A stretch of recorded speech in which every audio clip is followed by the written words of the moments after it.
Abdal Qays öküldürü. Abdal Qays urusu Bahreyn tarapdağı tüzdük aymaqты jirdeşçü. Alardın jiri nımdılığı jana tüşümdülügü menen ayırmalanıp turgan. Bularda İslam dini menen ertele tanışkan. Hicranın 5-nji ýylynda ele bul elden öküldür gelip dinde kabul alışkan ele. Alardın arasında Paygambarыбыз "Sende iki sapat bar. Alardı Allah jana Allah'nın elçisi jakşı göröt. Alar jumşakdyk jana çydamdуулuk" dep aytkan Al-Ashaj bin Abdal Qays da bar ele. Alar Qurayş eli menen musulmandardyň ortasında duşmandyk küçöp turgan uçurda gelgendikden Paygambarыбызга kıyınçılık menen joluguşkan. Alar Paygambarыбызга jolugup, "Bizdin ortabızdy butparastlar tosup turgandyktan saga aram aylarında aran geldik. Bizge anı atkarıp beýişke girüge tatykty bola turgan jana elibizge da öýrete turgan amaldardy ayt" dep aytışat.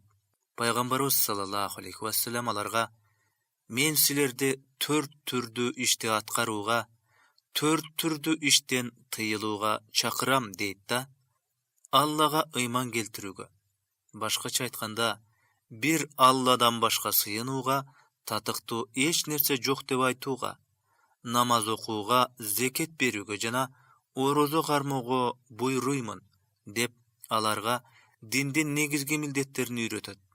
Alardın arasındağı Hristiyan dinin bekem garmangan Jarid bin Amir, "Men özüm dindemin. Eger uşol dinimdi taştap senin diniňe girsem, maga gübe bola alasyňarby?" deyt. Paygambarыбыз sallallahu aleyhi ve sellem, "Oba, Allah seni murdagdan da tuura jakşı jolga salganyna kübölük ötöm" deyt. Oşentip alda jalpy urusu menen musulman bolat. Abdal Qays urusunun musulman bolusu musulmandar üçin köp paýda alyp kelgen. Alardyn sebebi menen İslam dini Bahreynge tarady. Oşondukdan Ibn Abbas'tın Paygambarыбыз sallallahu aleyhi ve sellem'den meçitinden giýinile Abdal Qays'tın meçitinde Juma okulgan dep aytkany var. Koşumça düşündürme. Hicranın 9-njy ýyly jogorudagdan başgadagy mınday okuyalar yüz berdi. Birinci, bul ýyly Rajab aýynda Efiopiýanyň padyşasy Najaşy Ashama düýne salyp, Paygambarыбыз sallallahu aleyhi ve sellem sahabalary menen birge aga kayıp janaza okuýdy. Ikinci, Paygambarыбыз sallallahu aleyhi ve sellem juwaýlaryndan Zeynep enebiz menen Ayşa enebizdin ortasında atan daşu bar ele. Zeynep enebiz Paygambarыбыз sallallahu aleyhi ve sellemga ardaýym baldan şerbet jasap bergen üçin Paygambarыбыз sallallahu aleyhi ve sellem anın üýünde göwrek karmalyp galçy. Buga Ayşa enebiz kızganyp Paygambarыбыз sallallahu aleyhi ve sellemden emne üçin garmalgan sebebin bilip alatda özüne talaptaş bolgan Hafsa enebizge Allah'nın elçisi gimizge gelse emne üçin oğluňuz jaman jytlanyp jatat dep aytaly dep gelişim kılışat. Paygambarыбыз sallallahu aleyhi ve sellem Hafsa enebizge gelgende al anın oğuzundan jagymsyz jyt çygyp jatkanyny aytat. Ayşa enebizde anı tasdykdaýt. Oşonda Paygambarыбыз sallallahu aleyhi ve sellem ikinci bal jeböge ant içet. Birok Allah Taala anı jekirip, "O Paygambar, imnige sen juwaýlaryňdan razylygyn kalap, Allah sen üçin adal kılgan nerseni özüňe aram kılıp alasyň. Allah keçirimdü, merimdü" degen ayat düşüret. Paygambarыбыз sallallahu aleyhi ve sellem ant bergenin hiç kimge aytpa dep Hafsa enebizge amanat kılgan ele. Birok Hafsa enebiz anı başka ayaldaryna aytyp beret. Bul turaly Allah Taala Paygambaryna habar beret. Uşul okuyadan giyin Paygambarыбыз bir ay boyu ayaldaryna jakyndabaý, özünçe jaşap kalat. Bir aydan giyin Allah Taala, "O Paygambar, jubaýlaryňa aytkyn, eger siler düýne jyrgalyn jana anyny rahatyn kalasaňar, anda men silerdi oşondan paýdalandyraýyn da Жақшы жолға салайын. Егер Алланы, анын пайғамбарын жана ақырет жашоосун кааласаңар, анда шек күмөнсүз Алла силердин араңардагы жақшы ишти кылуучуларга чоң сыйлык, бейишти даярдап койгон деген аятты түшүрөт. Пайгамбарыбыз саллаллаху алейхи вассалам бул аятты жубайларына окуп бергенде, баары бир ооздон Алланы жана пайгамбарды кааларын айтып, акырет жашоосун дүйнө жашоосунан өйдө коёрун билдиришкен. Үчүнчү, Табук согушуна аттанып жаткан учурда Шам тараптагы бир аймакта кара тумоо каптаганы угулат. Аны уккан пайгамбарыбыз саллаллаху алейхи вассалам: эгерде силер жашап турган жерде бул оору пайда болсо, андан качып чыкпагыла. Эгер кайсы бир жерде бул оору жайылганын уксаңар, ал жерге барбагыла деп эскертет. Төртүнчү, Табукта түнкү намазын окуган пайгамбарыбыз саллаллаху алейхи вассалам мынтип айткан: мурдагы пайгамбарларга берилбеген 5 нерсе мага берилди. Биринчи, мурдагы пайгамбарлар өзү жашап турган коомуна гана жиберилсе, мен жалпы адамзатка жиберилдим. Экинчи, жер бетинин баары мага намаз окууга ылайыктуу таза болду. Үчүнчү, мага ол жолорду пайдалануу адал болду. Төртүнчү, мага үммөтүмдү шапаат кылып колдоого мүмкүнчүлүк берилди. Бешинчи, мага бир айлык алыста турган душмандын жүрөгүн сестенте турган эрк күч берилди. Жогоруда айтылып кеткендерден дагы бир башка окуя: ушул жылы пайгамбарыбыз саллаллаху алейхи вассаламдын кызы Азирети Усмандын зайыбы Умму Күлсүм каза болгон. Алтынчы, бул жылы мусулмандарга өтө көп зыян тийгизген 200-дүүлөрдүн ана башы Абдулла бин Умай каза болот. Пайгамбарыбыз саллаллаху алейхи вассалам анын жаназасын өзү окуйт. Азирет Умар: сизге 200-дүүлөргө жаназа окууга тыюу салынбадыбы? деп пайгамбарыбыз саллаллаху алейхи вассаламдын кылганына нааразы экендигин билдирет. Пайгамбарыбыз саллаллаху алейхи вассалам: мен буларга намаз окусам да, окубасам да пайдасы жок. Болгону буга жасаган мамилем аркылуу башка 200-дүүлөр динге кирип калабы деп үмүттөнөм дейт. Бул окуядан кийин Алла Таала алардан 200-дүүлөрдөн эч качан анын жаназасын окубагын жана мүрзөсүнө чейин барбагын, себеби алар Алла жана анын пайгамбарына капыр болушту жана моюн сунбаган абалында өлүштү деген аятты түшүрөт. Жетинчи, ушул жылы ажы амалын аткаруу милдеттендирилди. Аны Алла Таала Алу Имран сүрөсүнүн 96-97 аяттары аркылуу парыз кылды. Бану Тамим, Тамим уулдарынын өкүлдөрү. Аднан урууларынын бири, теги эң чоң араб урууларынын бири Мур бин Аддын деп эсептешет. Алар Бахрейнде жана Надждын чыгыш тарабында отурукташкан. Хижраттын 9-жылы пайгамбарыбыз Табук казатынан кайтып келген соң, Тамим уулдарынын өкүлдөрү Мадинага келишет. Мындан бир жыл мурда алардын тобу же кээ бир өкүлдөрү келгендиги тууралуу маалыматтар бар. Андыктан Имам Бухари хадис топтомунда Бану Тамим өкүлдөр тобу деп аталган бөлүм киргизип, алар жөнүндө бир топ хадистерди камтыган. Алар тарыхта Алланын элчисинин алдына келген араб уулдарынын өкүлдөрүнүн эң чоңу катары белгилүү. Алардын катарында араб урууларынын деңгээлиндеги Акра бин Хабис, Зубаркан бин Бадр, Хабхаб бин Язид, Аттарид бин Хаджиб, Уяйна бин Хисн жана башка ушул сымал мартабалуу жетекчилери дагы бар болчу. Алардын өкүлдөр тобу келген кезде пайгамбарыбыз аялдарынын биринин ожурасында болчу. Мечитке кирип: "О Мухаммад, бери чык. Бизге сылык мамиледе болсоң, мактап көкөлөтөбүз. Болбосо каргышыбыз жаман" деп кыйкырышат.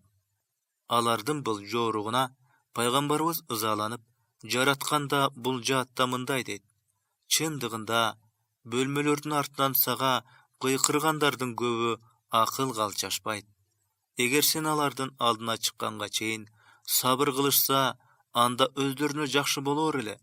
Алла кечиримдүү, боорукер. Хужурат сүрөсү 4-5 аяттар. Пайгамбарыбыз алардын алдына чыкканда арасындагы сөзмөр Атарит бин Хажибге сөз берүүсүн суранышат. Анда ал, кут береке ээси болгон Аллаха мактоо болсун. Ал бизди журт башчыларынан кылып, кайрымдуулуктарды жасообуз үчүн мол мал-мүлк берди. Ошондой эле чыгыш элинин кадыр барктуу адамдары катары жаратты. Ушул абалда Бану Тамимди мактап, сөзүн жыйынтыктайт. Пайгамбарыбыздын буйругу менен Сабит бин Кайс бин Ал-Шамас ордунан туруп мындай дейт: Асмандар менен жердин жаратуучусу Аллага мактоо болсун. Ар бир иш анын илими аркылуу жүзөгө ашты деп, анан ыймандуулукту, чындыкты жана Аллага ыйман келтирүүгө үндөп, Алла менен пайгамбарыбызды даңктаган сөздөр менен коштоду.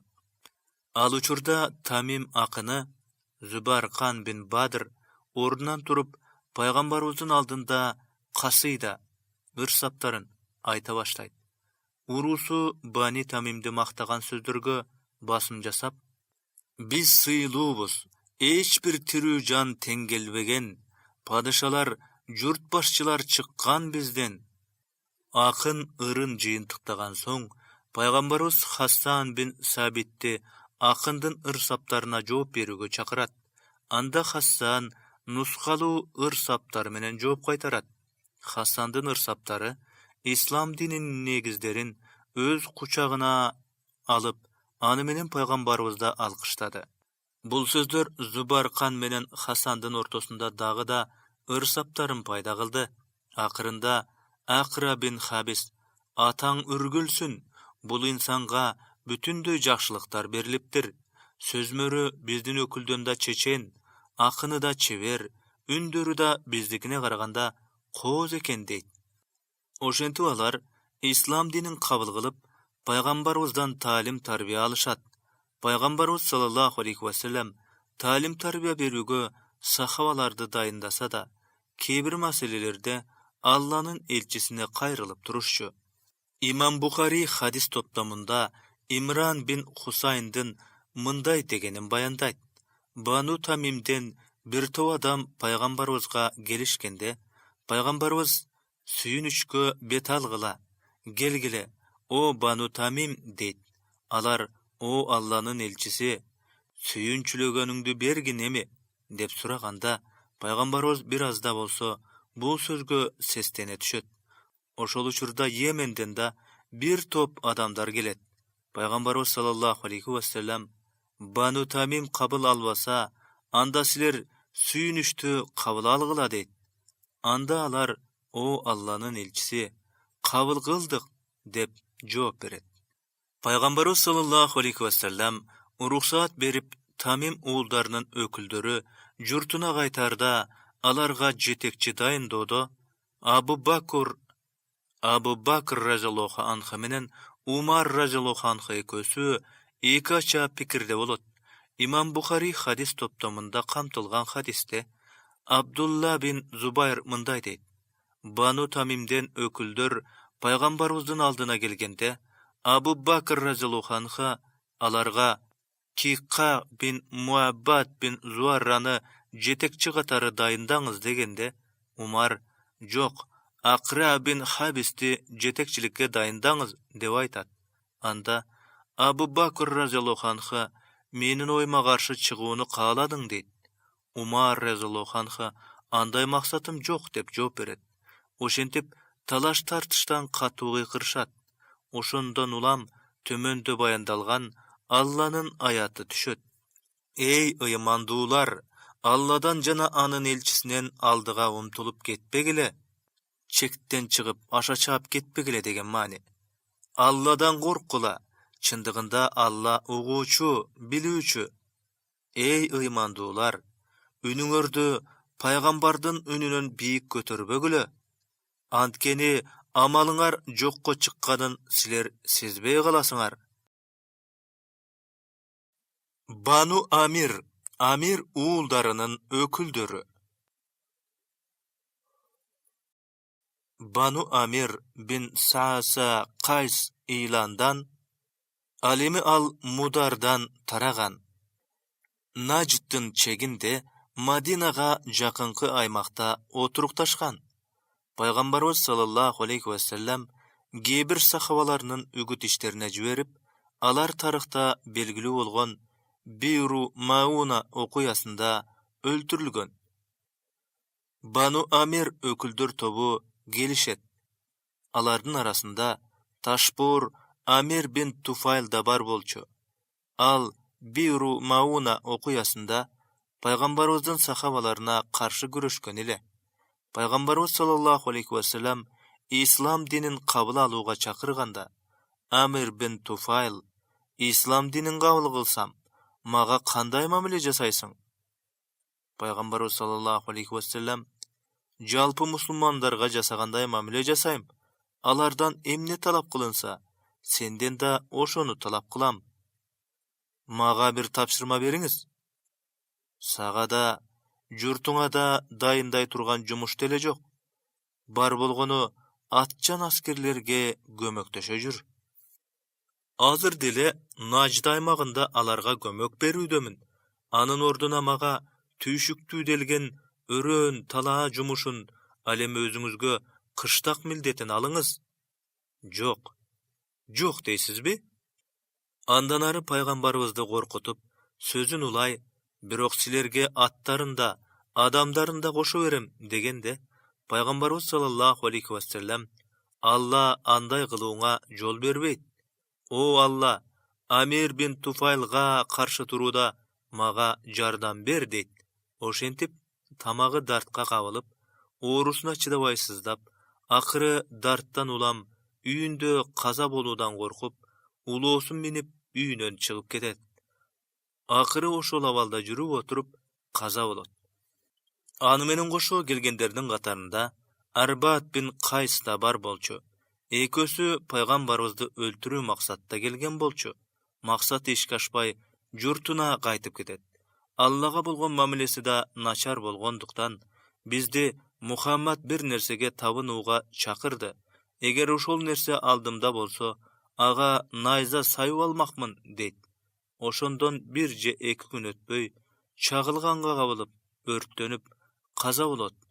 Bul okuya jönünde jaratkandyn tömönküdöy sözü düşkön. Gündüň gürküreşi any maktap arulayt. Andan korkup perişteler da arulaşat. Al çagılgandy jüberip kalaganyna tegizet. Alar Allah jönünde talaşyşat. Al azap doğdu küçtü. Ra'd suresi 13. ayat.